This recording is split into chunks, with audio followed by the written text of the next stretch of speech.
What happens when a judge mocks a black man in open court, only to realize who he really is? What follows doesn't just shake the courtroom, it rewrites everything they thought they knew. I wasn't trying to be a hero, I was just tired. Tired in that way only a black man with grease on his hands and bills on his counter can be. I'd just finished a 12-hour shift under a busted transmission, shoulders sore, head pounding.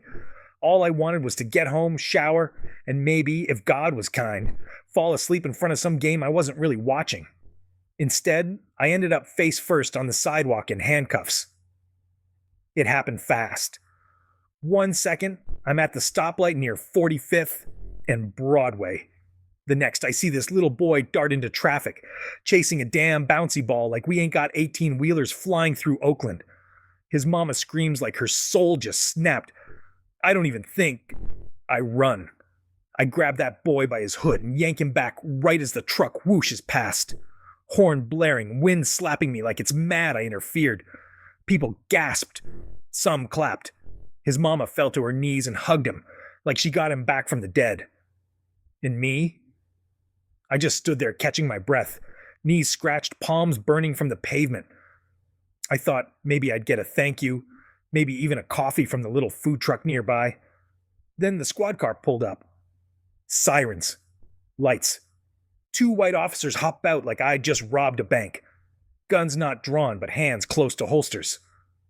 1 point. Step away from the child. Hands where I can see him. I blink. What? No, I just... Now. They shove me against the hood before I can finish the sentence. One reads me something about suspected attempted abduction, while the other starts asking the child who I am. The kid is crying too hard to speak. His mom is yelling, trying to explain, but the officer waves her off like she's background noise. They zip tie my wrists like I'm a problem that needs to be cleaned up before lunch. And while I'm sitting in the back of the cruiser trying to figure out what the hell just happened, I hear one of them say, another hero with a record, probably.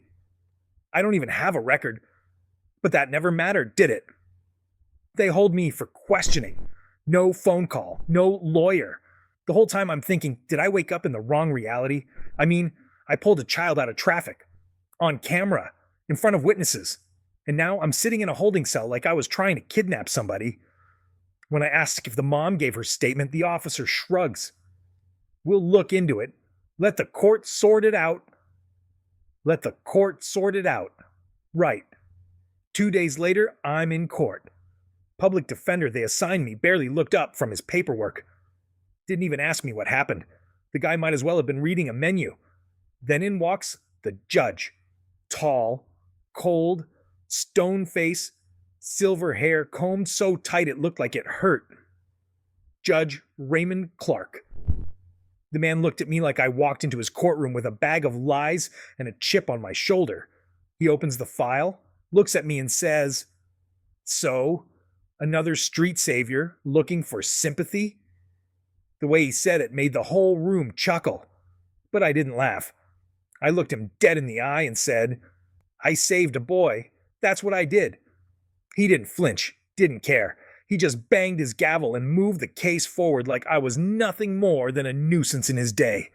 That's when I realized. This wasn't about justice. This was about how I looked, about how fast they could turn a good deed into a mugshot. Welcome to the system. What happened next flipped everything on its head. You do not want to miss how this unfolds. I thought getting out of lockup would feel like a breath of fresh air. Turns out it felt more like walking into a storm with no umbrella and everyone watching you drown. Word had already spread before I even made it back to the shop. They didn't say a word, but I felt it. That quiet shift in the air. My coworkers, the same ones I ate lunch with last week, suddenly got busy when I walked in. Clients started squinting at me like they recognized me from somewhere, but not in a good way. And then I heard it from across the counter. "Isn't that the guy from the video? The one with the kid?" Didn't matter that the video cut off right before the truck nearly flattened us both. Didn't matter that I was the only one who ran toward danger. What mattered was how it looked, a black man grabbing a child. Out of context? That's all folks needed to see. I went from good guy to suspicious, faster then you can say public opinion. Later that night, I sat in my apartment staring at that same worn out photo of my mom and me, and I remembered the woman, the boy's mother. She was there. She saw it all. She screamed. She cried. She thanked me. And now, silence. Next morning, I found her through a neighbor. Her name was Jennifer. When she opened the door and saw me, her hand went to her mouth like she'd just seen a ghost. "Oh my God, are you all right?" "I've been better," I said, stepping inside. "Did you ever talk to the police after it happened?" She nodded fast. "I told them everything. That you saved him. That you risked your life. I wrote it down and signed it." She pulled a copy of her statement out of a drawer like she'd been waiting for someone to ask. I read it twice. Clear as day. Marcus Sloan saved my child's life. He did not harm him. He acted out of bravery. She looked at me, eyes full of guilt. "Why are they still coming after you?" "Because the truth is optional in this system," I muttered, folding the paper carefully.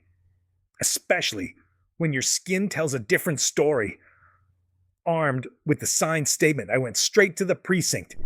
I laid it down on the counter like a royal flush. The officer behind the desk glanced at it like it was a grocery list. "This case is already in court," he said. "Take it up with the judge." "You're not even going to look at it?" "Not my call." "Not your call," I repeated, more to myself than to him, because I knew what that really meant. We don't care. They had what they needed. They had me, and that was enough.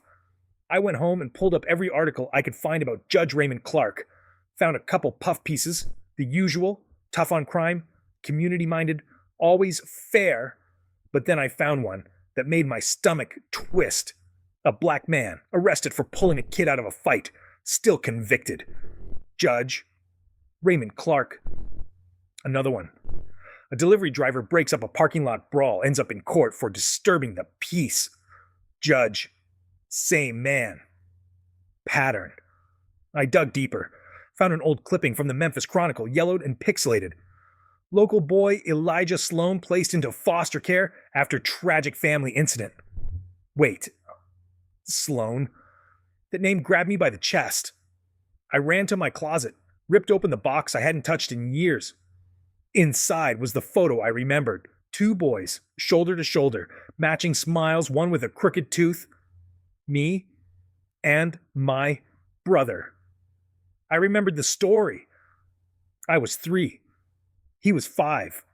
He got adopted by a good family after our mom passed. We never saw him again. But now he sits in a black robe behind a bench and looks down at me like I'm nobody. He doesn't recognize me. He doesn't see what's in front of him. Or maybe he does. And that's the part that hurts more. Because whether he forgot where he came from or just chose to leave it behind, I'm standing here paying the price for both of us. This is it. Everything's about to explode. You need to see what happens when the truth finally walks into that courtroom. I didn't sleep the night before that final hearing. Just sat at my kitchen table with a cup of cold coffee and a folder full of truth. Not opinions, not stories, proof. Jennifer's written statement, birth records, family notes, and that photo, the one my mama kept in her Bible till the day she passed.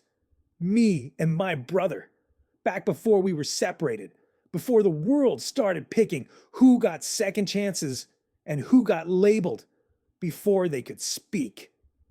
I ironed my shirt, polished my shoes, and walked into that courtroom not as a defendant, but as a man walking back into his name. The bailiff called my case. Judge Raymond Clark stepped in. Same tight suit, same colder than winter stare. He sat down like he owned justice. But today I wasn't playing defense. He opened the file like it was just another number. Didn't even look up. "Mr. Sloan, your attorney submitted a request to present additional material. We'll allow 5 minutes." I stood up slow and steady, walked to the table, placed the folder down, and looked him straight in the eye. "Before we go any further, sir, I think you should take a look at what's inside." He raised a brow, annoyed. Opened the folder, saw the birth certificate, the photo, the handwritten note from the shelter director in Memphis. His hand froze. Then he picked up the photo, that same black and white snapshot of two boys standing shoulder to shoulder, same chin, same eyes. His mouth parted just a little. Then he said my name, not the court version, the real one. Marcus. It hit like thunder. His voice cracked in a way no courtroom mic could hide. He looked again, harder this time, not at the paper, at me, and you could see it. That wall he built between who he was and who he became, it shook. I stepped closer. Yeah, it's me, and I ain't here looking for a hug. I'm here because the man you nearly sent away for saving a kid happens to be your brother. The courtroom went silent. Even the air stopped moving. Judge Clark stood up slowly, eyes still locked on me. He looked around the room, not like a judge, but like a man lost in the middle of his own reflection. And without saying another word, he walked out the side door. 20 minutes passed. He returned, no robe, no gavel, just a man. His voice was quieter now. The charges against Marcus Sloan are dropped, effective immediately. The court recognizes new testimony and evidence that should have been considered from the start. Mr. Sloan, the court extends its apologies. He didn't look at me when he said it, but I looked at him, and for the first time, I saw not the judge. I saw a man who finally remembered who he was before the world gave him a title. After the hearing, he found me in the hallway. I turned, arms folded. He didn't say much, didn't need to. He just stood there, then said, I didn't know. I nodded once. Maybe not. But the world treated me like a stranger long before you did. I just didn't expect my own blood to do the same. We stood there in silence. Then I walked away. Not angry, not bitter, just free. A week later, Judge Raymond Clark resigned, made a public statement. Sometimes the law makes you powerful, but the truth humbles you. I forgot where I came from. My brother reminded me. I didn't go on talk shows. I didn't chase headlines, but I kept that photo, framed it this time, put it right by my door. So every time I walk out, I remember two things: who I am and how close this country came to stealing that from me